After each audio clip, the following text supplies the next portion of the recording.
Hello mes amis, bienvenue sur ma chaîne. Aujourd'hui nous allons faire une recette un peu spéciale car c'est du savon, mais pas n'importe quel savon, du savon à base de graisse de bœuf. Oui, tu as bien entendu.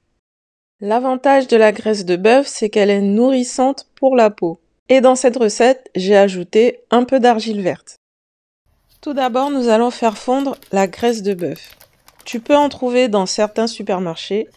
Je te conseille de l'acheter bio, si possible, mais sinon ce n'est pas grave, tu prends de la graisse de bœuf classique.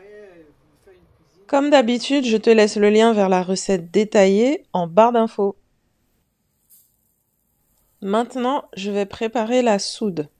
Pour préparer des savons, il faut toujours porter des gants, des lunettes de protection et un masque. Je pèse la soude et ensuite je vais peser l'eau. J'ai mis des glaçons parce que le mélange de soude et de liquide va devenir très chaud très vite. Donc pour éviter que ça soit trop chaud, j'ai mis des glaçons. J'ai rajouté un peu d'eau pour compléter. Comme tu peux le voir, la graisse de bœuf elle est bien fondue. J'ai pas pensé à le montrer, mais dans le bol au-dessus là, elle est bien liquide. Enfin, j'ai pas pensé à filmer. Maintenant, je verse la soude dans l'eau froide. Et on ne fait jamais l'inverse. On ne jette jamais l'eau dans la soude. Sinon, ça fait des projections et ça peut être très dangereux, ça peut blesser. Donc, je verse la soude et je mélange. Je veux m'assurer d'éviter d'avoir des blocs de soude dans mon eau. Et tu vois, j'ai même pas fini de verser toute la soude et les glaçons ont déjà fondu. Donc, c'est bien chaud là. Malgré les glaçons, le mélange est bien chaud déjà.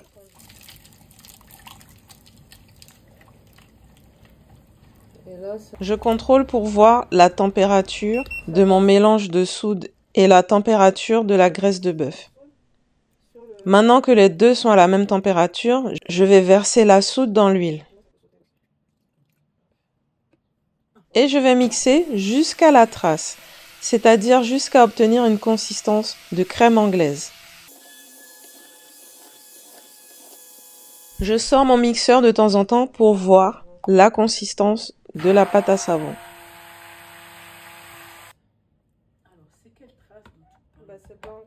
Tu vois déjà que la texture commence à changer. C'est moins liquide que tout à l'heure. Donc il faut faire attention à ne pas trop mixer non plus.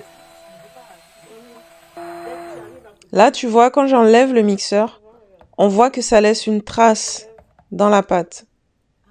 Donc ça veut dire qu'on a bien mixé jusqu'à la trace. J'ajoute mon huile essentielle de lémongrass et je mixe encore un tout petit peu. Tu vois, on voit bien la trace là. Je vais prélever un peu de pâte à savon pour la mélanger à l'argile verte. Et je mixe rapidement.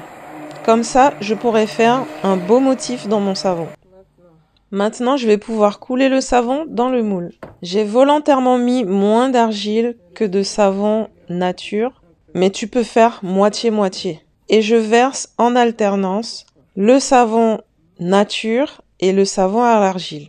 Et ça va me faire un motif. Je peux aussi prendre un cure-dent pour mélanger un peu la pâte, pour faire un motif différent.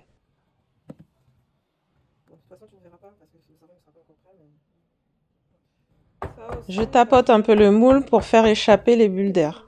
Le reste de mon savon à l'argile, je vais le verser dans des moules individuels. J'avais envie de tester comme ça, mais tu peux tout mettre dans le même moule bien sûr. Je vais laisser reposer 48 heures avant de démouler et de découper le savon.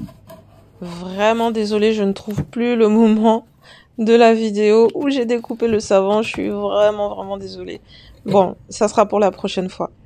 En tout cas, le savon, il sent très bon. Et si tu veux voir toutes les propriétés de ce savon particulièrement, suis le lien que je t'ai laissé en barre d'infos. J'espère que cette vidéo t'a plu. Si c'est le cas, laisse un pouce.